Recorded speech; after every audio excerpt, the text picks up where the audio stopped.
రాష్ట్ర 13వ డివిజన్ యలమవారి దిన్నె ప్రాంతంలో గత జగన్మోహన్ రెడ్డి ప్రభుత్వంలో మాజీ మంత్రి వర్యులు శ్రీ పోలుబోయిన అనిల్ కుమార్ యాదవ్ ఆధ్వర్యంలో యలమవారి దిన్నె గ్రామ ప్రజల సహాయ సహకారాలతో నిర్మించిన భారత రాజ్యాంగ నిర్మాత శ్రీ బాబాసాహెబ్ అంబేద్కర్ 9 అడుగుల కాంస్య విగ్రహానికి జయంతి సందర్భంగా పాలాభిషేకం చేసి అత్యంత ఘనంగా నివాళులర్పించారు. ఆయన బాటలో నడిచే శక్తి సామర్థ్యాలు కలగాలని ప్రార్థించారు. ఈ కార్యక్రమంలో స్థానిక వైఎస్ఆర్సీపీ నేతలు, కార్యకర్తలు మరియు డివిజన్ ప్రజలు పెద్ద సంఖ్యలో పాల్గొన్నారు. మీ ఊటుకూరు నాగార్జున 13వ డివిజన్ కార్పొరేటర్ మరియు నెల్లూరు జిల్లా వైఎస్ఆర్సీపీ యువజన విభాగం అధ్యక్షులు.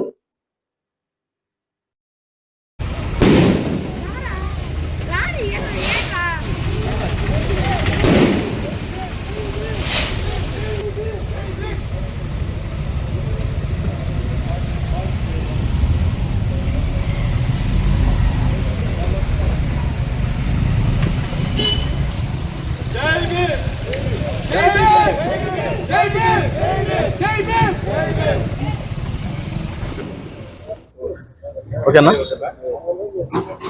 అందరికీ నమస్కారం. ఈరోజు యలమవారి దిన్నె నెల్లూరు నగరం 13వ డివిజన్లో ఉన్నటువంటి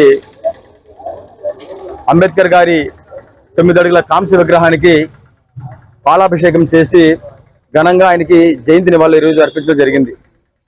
ఈరోజు మనము ఒక సాధారణ వ్యక్తి యొక్క జయంతి వేడుకలు జరుపుకోవడంలో ఒక శక్తి, ఒక విశ్వాసం, న్యాయం కోసం ఆయన జీవితాన్ని పోరాటం ఫలితంగా పెట్టినటువంటి మహామేధావి డాక్టర్ బిఆర్ అంబేద్కర్ గారు. ఈ రోజు ఆయన జయంతి సందర్భంగా ఆయన చెప్పినటువంటి కొన్ని మాటలను కూడా గుర్తు చేసుకొని ఈ యొక్క కార్యక్రమాన్ని ముందుకు తీయాల్సిన బాధ్యత మన ప్రతి ఒక్క పౌరుడి మీద తెలియజేస్తా ఉన్నా. ఎన్నో అణిచివేతలకు గురైన వ్యక్తి అంబేద్కర్ గారు, ఎన్నో అవమానాలు భరించిన వ్యక్తి అంబేద్కర్ గారు. అన్ని అవమానాలు భరించినప్పటికీ కూడా చదువు అనే ఒకే ఒక ఆయుధంతో ఈ ప్రపంచానికి ఆయన ఏంటో తెలియజేస్తూ ఈ దేశం కోసం రాజ్యాంగం రాసిన గొప్ప మేధావి డాక్టర్ బిఆర్ అంబేద్కర్ గారు. అలాంటి ఆయన ఈరోజు ఆయన పోరాట ఫలితమే మనం అనుభవిస్తున్నటువంటి సమానత్వాలు కావచ్చు, మనం అనుభవిస్తున్నటువంటి హక్కులు కావచ్చు.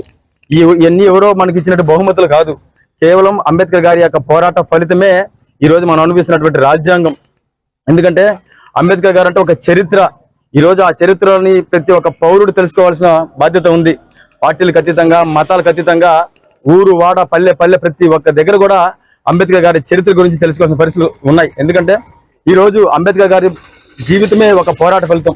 ఈరోజు ప్రతి ఒక్క పౌరుడు జయంతి వేడుకలు కావచ్చు, వర్ధంతి కార్యక్రమాల్లో కావచ్చు, ఆ యొక్క కార్యక్రమాలు ఏ ప్రభుత్వాలైనా సరే సక్రమంగా నిర్వహిస్తేనే ఆ యొక్క పోరాట ఫలితం, ఆ యొక్క చరిత్ర యోధుడి యొక్క అనుభవాలను కూడా ప్రతి పౌరుడు తెలుసుకునే పరిస్థితులు ఉన్నాయని తెలియజేసుకుంటూ, రాబోయే రోజుల్లో అంబేద్కర్ గారి గురించి, అంబేద్కర్ గారి ఆశయాల కోసం, అంబేద్కర్ గారి ఆలోచనలకు అనుగుణంగా మేమందరం కూడా మతాలకు అనుగుణంగా, పార్టీలకి అతీతంగా మేమందరం కూడా ముందుకు సాగడం తెలియజేసుకుంటూ, మరొకసారి ఈరోజు మా ప్రభుత్వం హయాంలో, జగన్మోహన్ రెడ్డి గారి హయాంలో, అనిల్ కుమార్ యాదవ్ గారి ఆధ్వర్యంలో ఏదైతే యలమవారి దిన్నె గ్రామస్తుల సహాయ సహకారాలతో ఈ యొక్క 9 అడుగుల కాంస్య విగ్రహాన్ని మేము ఈరోజు ఏర్పాటు చేసుకున్నామో, ఈ యొక్క కాంస్య విగ్రహానికి రాబోయే రోజుల్లో అత్యంత గౌరవంగా కూడా చూసుకునే పరిస్థితులు రాష్ట్ర ప్రభుత్వాలు కల్పించాలని ఈ యొక్క మీడియా ముఖంగా తెలియజేసుకుంటూ సెలవు తీసుకుంటా ఉన్నా. జై భీమ్.